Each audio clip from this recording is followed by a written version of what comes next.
this is the MIP versus the MRG. Now, this is going to be a point-by-point comparison between the GMW BZ5000, the all-new metal square with MIP display that was launched last year in Japan and this year in Europe.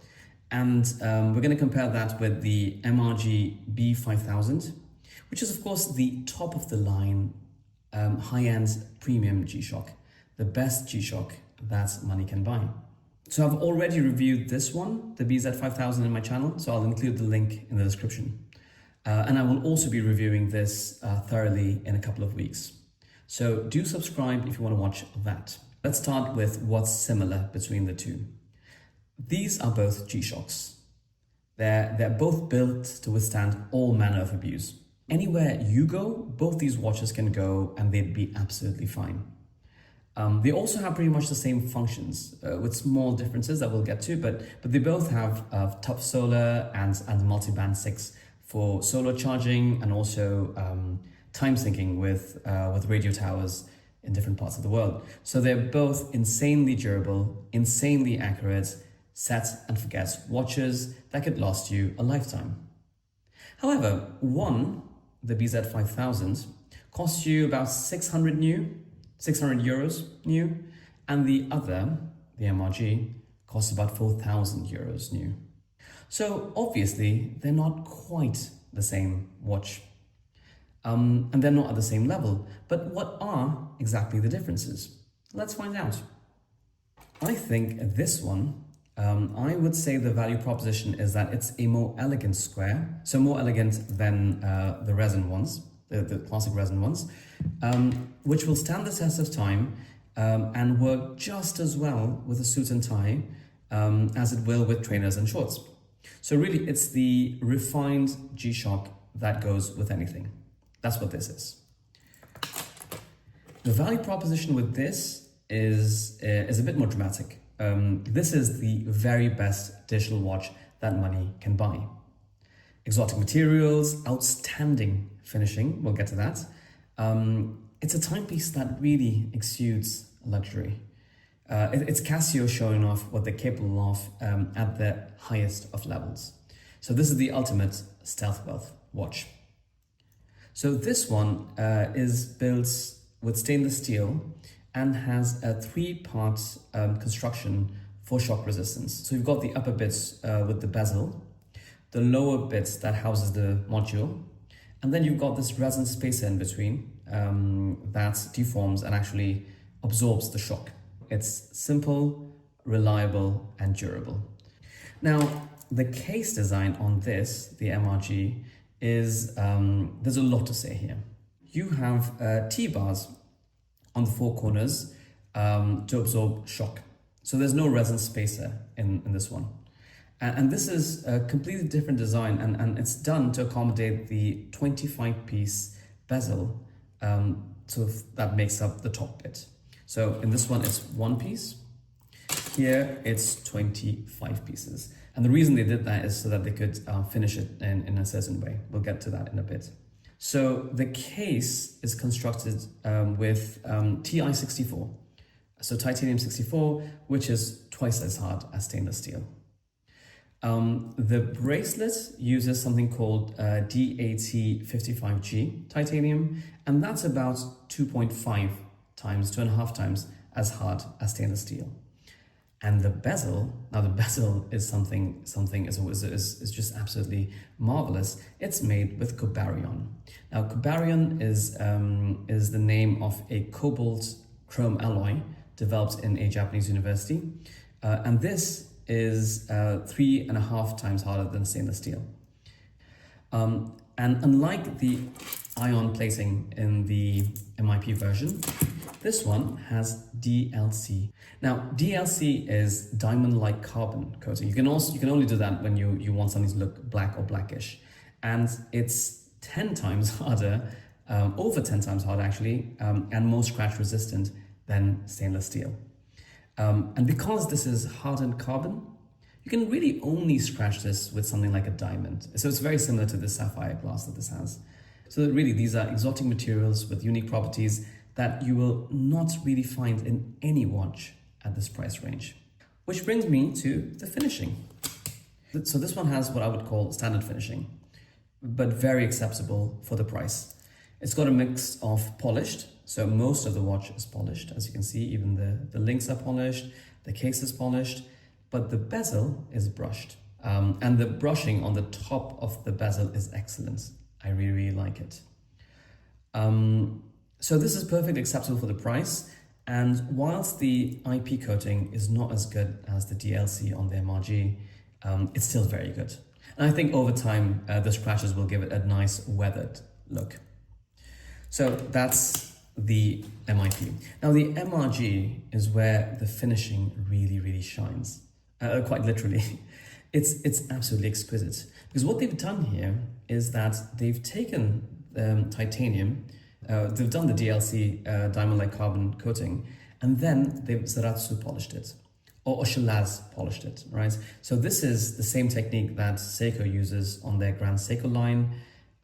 It is a very, very difficult process, especially when you have material that's very difficult to work with, like titanium. And it's truly exceptional. It's got mirror-like finishing, really sharp edges, right? Really sharp edges. You can also tell here on the edges of the bracelets, and really clean corners. Now, I don't know how well you can see this on camera, but this is absolutely stunning, I would say. The downside, of course, is that it is a smudge magnet. So this, in the course of the day, you'll find yourself reaching for a towel or a microfiber cloth and wiping it quite a fair bit. Personally, I don't really mind it because I don't mind sort of my G-Shock looking a bit rough. The upside is sometimes you might think that there's a scratch or there's some sort of smudge on the watch itself, and you take a microfiber cloth and it wipes right off, and it's as good as new. So I do enjoy that. It's very cathartic in a way. The bracelet is, I would say on the stainless steel one, for the price, very good. It's got a brushed finishing with hints of polish on the edges there, so you can sort of tell on the edges. It's really, really well done. Obviously, it's got a milled clasp for this price. It's got a milled clasp and 3 levels of micro adjust, or rather 4 levels of micro adjust, which is plenty. However, it does not have on the fly adjustments. Now the bracelets on the MRG, the finishing again is exquisite, and there are 2 actual screws in every single link, which is, again, it's absolutely crazy how well this is done. So it's got polishing on every link with a bit of brushing on the edges. So it's a bit the opposite of the stainless steel one. Again, exquisite. This one has 3 points of micro adjust, as you can see, and it has a mechanism to lock the clasps so that you can't open it up. Now, this is not strictly necessary. I don't know if you really need it or you will end up using it. I really like it because it does give you that psychological sense of security. So it's a nice little thing, but I don't think this is actually that useful. And of course, this doesn't have on-the-fly adjust either, which is maybe one of the downsides of a watch at this price. Now, the display and the crystal. This one has the MIP display, the memory in pixel display. That's an obvious upgrade from the LCD screen. I mean, this one is more legible even than the one on the MRG, and from all directions and whatever viewing angle, even in direct sunlight. I think that the MIP display on the negative is even better than the positive display. So the visibility is never going to be a problem. And you had this problem with the old resin squares, right? But you don't with this one. This has a mineral glass, which compared to sapphire is less scratch resistant, but is more shatterproof. So there's pros and cons to that. The gold outline there, if you can see, is done with vapor deposition and is very, very well done. Although, in my opinion, it's a bit too prominent to my taste. Now, the display on the MRG is an STN LCD display. To be honest, this is also legible in almost all lighting conditions. However, it is older technology, but it is reliable. The LCD also has this sort of charm or nostalgia factor for those of us who are fans of the G-Shock historically. This might matter to some people and won't matter to others. For me, I prefer the STN LCD because really, you will never really have trouble reading this in any lighting condition. Although, of course, the MIP is still technically better. And this one has a sapphire crystal, more scratch resistant, but less shatterproof. But really the thing that steals the show really, I think, is that shimmering thin red line that I absolutely love. Adds a pop of color. Really, really nice. Now the warranty is very, very interesting. So I'm going to talk in the context of Europe, rather Germany, where I am. This comes with a standard 2-year warranty in Europe, but beware, because there's a lot of caveats. A lot of things aren't covered, so the bracelet isn't covered. I don't think the bezel is covered. So read the fine prints quite carefully. Casio is not as generous as other brands are with their warranty. The warranty on this one, on the MRG, is a bit interesting because when you buy it, you get a card that says it comes with a 3-year warranty. However, so you get a total of 5 if you register the watch in the Casio Watches app, which is very, very nice. Now we get to functions. Now I started by saying that these watches are pretty much the same, and they are, but the difference is that the stainless steel MIP version allows you to display up to 2 world times directly on your home screen. So if I press this button, you can see that there I've got 1 additional time zone on the top right corner there. And if I press it again, I have the 2nd time zone. So I can see 3 time zones on my home screen. Of course, the downside of this is that you don't have the 5 world times that you get in the classic LCD watches, including the MRG, and there's no reminder functionality. But they both have solar and multiband 6, so they're both set and forget. So if we look at this one, like I said, this one has, it can't display the world times on your home screen, but if you go to world time mode, if you're, for example, a pilot and you work with UTC, so a lot of the airport information, the flight logs are all done in UTC, but of course you need to arrive at the airport in your local time. This is just very, very useful. What you have with this is also you have the reminders function. Now, the way you know if you have a reminder is, now I'm just gonna turn the lights on for a bit. So I'm gonna turn the lights on, it glows, and then when it goes away, you'll notice that it glows red for a bit. That means there's a reminder. And I set up the reminder earlier today, and I can just press the A button, and then it says, there you go. You've got the reminder actually in text. So that's just the name of my channel, but you can say, you can have it read someone's birthday or a special event. So that functionality is rather useful. You do need the app to set it up, but when you do, it is very useful. And you don't have that with the MIP version. Of course, you don't need the MRG to do any of this.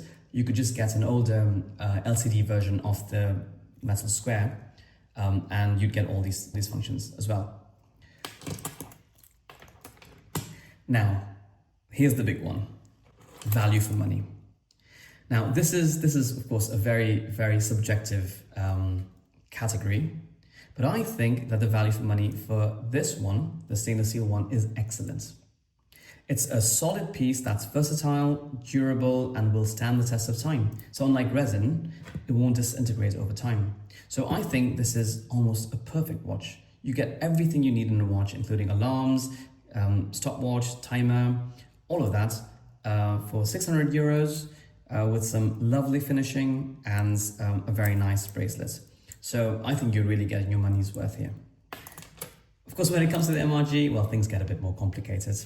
So it really depends on how you see it, right? So if you're someone who's willing to pay a premium for the special materials, for the truly exquisite finishing, and I really want to stress that, it is absolutely amazing, then yes, I think it's absolutely worth the money.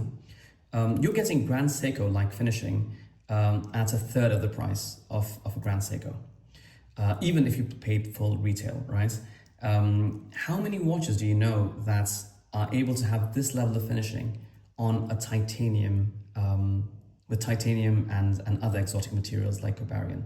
I mean, I would say that you need to go all the way up to Audemars Piguet to have this level of finishing on titanium, or of course the Grand Seiko. So really, I think that if that's your point of comparison, then you'd see the value in this. And it's also the best digital watch that money can buy. So you can either spend a similar amount of money buying an entry or a mid-level mechanical watch with good finishing, or you can buy the very best as long as you accept buying a digital watch. And of course, for some people, I can understand that they see Casio as a lower tier entry-level watch that makes reliable, durable, cheap watches. And if that's the positioning that you've put Casio in, then this will seem absolutely absurd to you. But then again, really, any watch besides a very, very basic Casio is, if you don't see the value in it, absolutely absurd. For most people in the world, spending even 100 euros, even 200 euros on a watch is a lot. So really, the value is what you see in it and what's important to you, right? But if you're already a fan of Casio, you value the story, the work that went into creating the MRG, I think you'll think it's worth it. I certainly do, but I'm curious to hear what you think. Do you think this watch is worth 4,000 euros? And do you think this one is worth 600?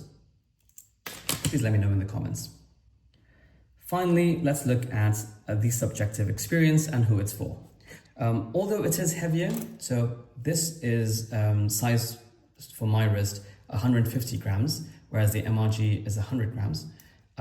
It is heavier, but it feels good on the wrist, right? If you're used to wearing sort of mechanical watches, and I have my Longines Hydro Conquest on today, it's perfectly fine.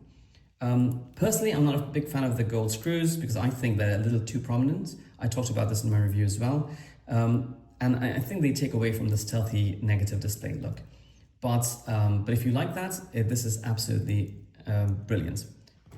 The MRG is, now this is for me the perfect one watch collection. This is the exit watch, the grail pretty much. It doesn't draw attention to itself, and it doesn't scream expensive. It's extremely light, so you almost forget that you have it on your wrist, and it'll happily go anywhere you want. So really, this is, to me, the perfect one watch collection if you had to pick only one watch. Who's it for? This one is really for anybody who wants a durable, reliable digital watch, a G-Shock, that will last a lifetime. You don't need it. The resin ones are perfectly fine, but you also want that versatility of being able to wear it with anything. This is the watch to go with. This or the non-MIP version, right? Also, if you want a legible negative display, MIP is the way to go. Or of course, if you have a collection that's mostly mechanical watches and you want a G-Shock in it, I think this is also an excellent choice. This is for someone who appreciates what the MRG represents and is happy knowing that they have essentially the best digital watch in the world on their wrist. It's a watch you buy for your own satisfaction, not that of others. Most people will not know the value of this watch because it just looks like a regular G-Shock. And I think that's a feature. This might also be for someone who started their watch collection with a Casio, lost interest in digital watches over time, maybe went through the whole journey of mechanical watch collecting, right? So you care about in-house movements or not, you look at what complications you like, you're interested in different finishing, different materials. Eventually you go back to the ultimate function of a watch, which is telling the time and being useful. And perhaps you'll come back to your Casio, but you want to go with the very best Casio, in which case this watch is absolutely perfect.